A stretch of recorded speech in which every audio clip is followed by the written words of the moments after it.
Okay आज के session के अंदर हमारे पास जो फार्मूलाज हम लोगों को डिस्कस करने हैं वो हैं इफ़ वाले फार्मूलाज। इफ़ के मल्टीपल टाइप के फार्मूलाज होते हैं। एक सिंपल इफ़ होता है, या इफ़ के फार्मूले को हम एंड के साथ भी यूज़ कर सकते हैं, या ये वी लुकअप के साथ भी यूज़ हो सकते हैं, या ये आपके और के साथ यूज़ हो सकते हैं, या मल्टीपल इफ़ के फार्मूलाज इस्तेमाल हो सकते हैं। तो बेसिकली इफ़ फंक्शन आपका यूज़ होता है कंडीशंस के लिए। आपके पास कोई भी कंडीशन है, कंडीशन फुलफ़िल होनी चाहिए तो आपके पास एक रिज़ल्ट आना चाहिए, कंडीशन फुलफ़िल ना हो तो कोई और रिज़ल्ट आना चाहिए। कंडीशन कुछ भी हो सकती है, वी लुकअप के साथ भी फॉर कोई कंडीशन आप लगा सकते हैं। तो ये जो इफ़ का फॉर्मूला हम लोग यहाँ पे अभी डिस्कस करने जा रहे हैं, पहला फॉर्मूला वो होगा सिंपल इफ़ का। ये इस वक्त आपके पास एक जो डेटाबेस बनी हुई है, इसमें कुछ मेरे पास नेम्स हैं। उन नेम्स के साथ कुछ आपके पास सब्जेक्ट के मार्क्स वगैरह मेंशन हुए हुए हैं, टोटल मार्क्स हैं, ऑब्टेन मार्क्स हैं, उसके बाद फिर परसेंटेज है, ठीक है। फिर उसके बाद आगे बाकी की कैलकुलेशन हुई है। तो ये जो पहले वाले रिमार्क्स हैं ये आपको पास और फेल निकाल के दे रहे हैं, लेकिन ये पास उनको कंसीडर करेंगे जिनके टोटल मार्क्स यानी ऑब्टेन मार्क्स जो हैं वो 150 से अबव हैं। हर वो स्टूडेंट जिसके 150 से लो मार्क्स हैं वो आपके पास फेल में जा रहा होगा, ठीक है। और जिसके 150 से अबव हैं तो वो सब आपके पास पास के क्राइटेरिया में आ रहे हैं, ठीक है। अब ये कैसे हुआ, क्योंकि ये बात मैंने इसको यहाँ पे फॉर्मूले में डिफ़ाइन की हुई थी कि अगर 150 या उससे ज़्यादा हैं तो पास होना चाहिए, वरना फेल आना चाहिए। तो मैं ये फार्मूलाज यहाँ से रिमूव करता हूँ, उसके बाद फिर अप्लाई करता हूँ। इज़ इक्वल्स टू इफ़, सबसे पहली बात इफ़ मीन्स कंडीशन आपके पास है if this cell obtain marks वाला। अगर मैं ऑब्टेन मार्क्स पर लगा रहा हूँ, अगर मैं परसेंटेज की बात करूँगा तो मैं परसेंटेज का सेल सेलेक्ट कर लूँगा। तो पहली चीज़ आपके पास जो है वो कहलाती है logical test. If this cell is greater than और इक्वल टू 150, अगर ये सेल 150 या 150 से अबव है, नाउ इट डिपेंड्स। अगर आपको इक्वल्स टू वाले के लिए नहीं रखना तो इक्वल्स टू का साइन हटा दें। कंडीशन कुड बी एनीथिंग जो आपके दिमाग में आ रही हो। उसके बाद कॉमा, दो चीज़ें वो आपसे पूछेगा, वैल्यू इफ़ ट्रू और वैल्यू इफ़ फॉल्स। कंडीशन क्या है, अगर this cell is greater than और इक्वल टू 150 तो उसके आगे लिखा हुआ आना चाहिए पास, एल्स क्या लिखा हुआ आना चाहिए, फेल। तो सिंपल सी कंडीशन, अगर ये सेल 150 से अबव होगा तो वो उसको पास कंसीडर कर देगा, वरना फेल में कंसीडर करेगा। यहाँ तक ये सारे फेल में आ रहे होंगे और उसके बाद ये वाला आपका पास आएगा, क्योंकि इसमें obtain marks are greater than 150। फॉर्मूले को कॉपी कर दें तो ये आपके पास और फेल निकाल के आपको दे देगा। अच्छा, सेकेंड रिमार्क्स दोबारा से है, लेकिन इसमें कंडीशन को मैं थोड़ा सा चेंज कर रहा हूँ। अभी तो मैंने टोटल पे बोल दिया कि भाई टोटल 150 से अबव होंगे तो आपके पास वो पास कंसीडर करेगा, वरना वो फेल कंसीडर करेगा। अब मेरी कंडीशन चेंज हो गई। मैं ये नहीं कह रहा कि भाई टोटल आपके पास जो है 150 से अबव हो, मैं ये कह रहा हूँ कि हर इंडिविजुअल सब्जेक्ट के अंदर मिनिमम आपके 40 मार्क्स होंगे तो आपको पास कंसीडर किया जाएगा। अब क्या है, अब मैं बात इसके बारे में नहीं कर रहा, अब मैं बात कर रहा हूँ इंडिविजुअल्स के बारे में। इस बार फॉर्मूला क्या यूज़ करना पड़ेगा मुझे, is equals to if. Condition तो है इफ़ का फॉर्मूला, लेकिन इफ़ के साथ मैं यूज़ करूँगा एंड। एंड के अंदर हम लोग मल्टीपल कंडीशंस पर डिफ़ाइन कर सकते हैं कि आपको जो जो चीज़ें जो जो कंडीशंस आपको फुलफ़िल करवानी हैं वो सारी कंडीशंस इसमें आ जाएंगी।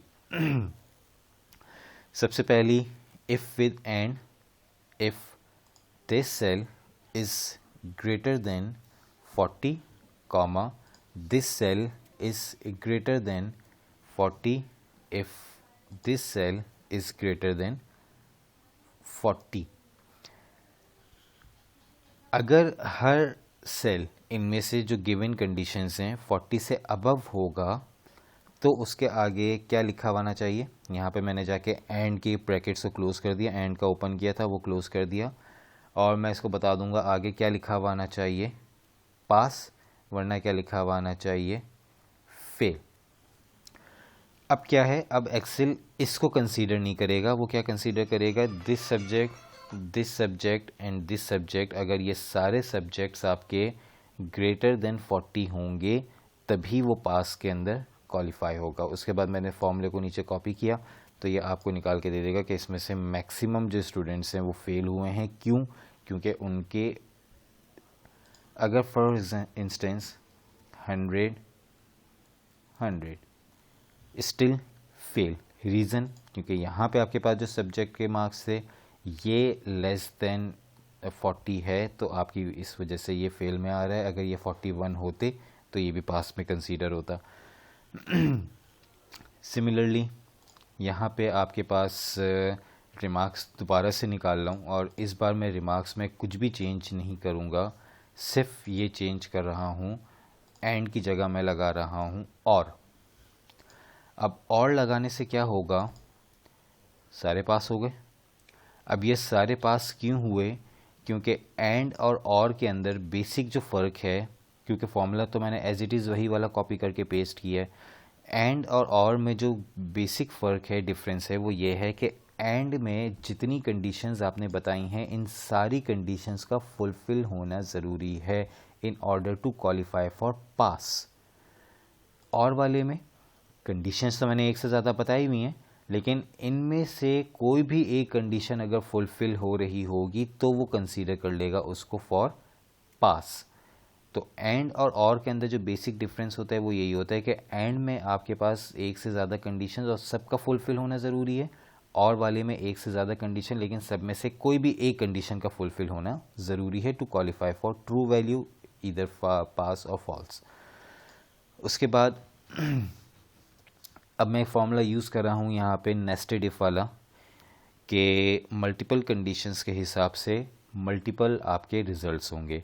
If percentage is greater than और इक्वल टू 80, अगर 80 या उससे ज़्यादा परसेंटेज है तो उसके आगे रिमार्क्स आने चाहिए हैं A1, comma if bracket open percentage is greater than और इक्वल टू 70 तो रिमार्क्स आने चाहिए उसके आगे A inverted comma close, comma एक और इफ़ का formula, if percentage is greater than और इक्वल टू 60 तो उसके आगे आना चाहिए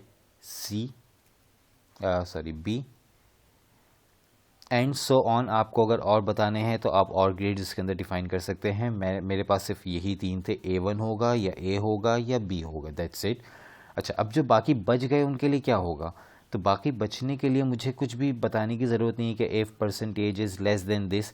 अब आपके पास क्या है कि एक आपने ट्रू वैल्यू इसकी बता दी कि if this condition is fulfilled then remarks would be this, if this condition is fulfilled then remarks would be this, if this condition is fulfilled then remarks would be this. All remaining items, all remaining remarks will be fall in value if false। Value if false के अंदर मैंने इसको define कर दिया कि इसके अंदर जो बाकी रह गए हैं जितने भी स्टूडेंट्स उन सब के लिए जो एक ही क्राइटेरिया होगा वो है फेल। एंड पे जितने इफ़ के फार्मूलाज ब्रैकेट्स ओपन किए थे लास्ट पे उतने ही आपके जो ब्रैकेट्स हैं वो क्लोज़ होंगे। उसके बाद ब्रैकेट क्लोज एंटर। तो अब आपके पास ये मल्टीपल कंडीशंस के हिसाब से आपके मल्टीपल रिजल्ट्स आपको देगा कि आपने जो क्वालिफाई कर रहा था हर उसके ऊपर कि आपके परसेंटेज अगर 80 से अबव हो रही है तो उसके लिए A1 आ रहा है, ठीक है। अगर परसेंटेज आपकी 60s में आ रही है तो B आ रहा है, 73 आ रही है तो A आ रहा है, क्योंकि मैंने डिफ़ाइन ही इस तरह से किया था कि अगर वो ग्रेटर देन 70 है तो A आना चाहिए, अगर वो ग्रेटर देन 60 है तो B आना चाहिए, और अगर वो ग्रेटर देन 80 है तो A1 आना चाहिए। इसके अलावा मैंने और कोई डिफ़ाइन नहीं किए थे। मैंने कहा बाकी इन 3 के अलावा जो भी होगा वो सब एक ही क्राइटेरिया में फॉल करेगा, वो है फेल। तो ये मल्टीपल इफ़ के फार्मूलाज जो हैं वो इस्तेमाल हो सकते हैं और अलग अलग कंडीशन में अलग अलग जगहों पे यूज़ हो सकते हैं। यही सारे फंक्शंस कभी वी लुकअप के साथ और कभी मैच इंडेक्स के साथ भी यूज़ होते हैं। तो ये आपके पास इफ़ फंक्शंस के जो यूजेज है उसके बारे में वीडियो थी।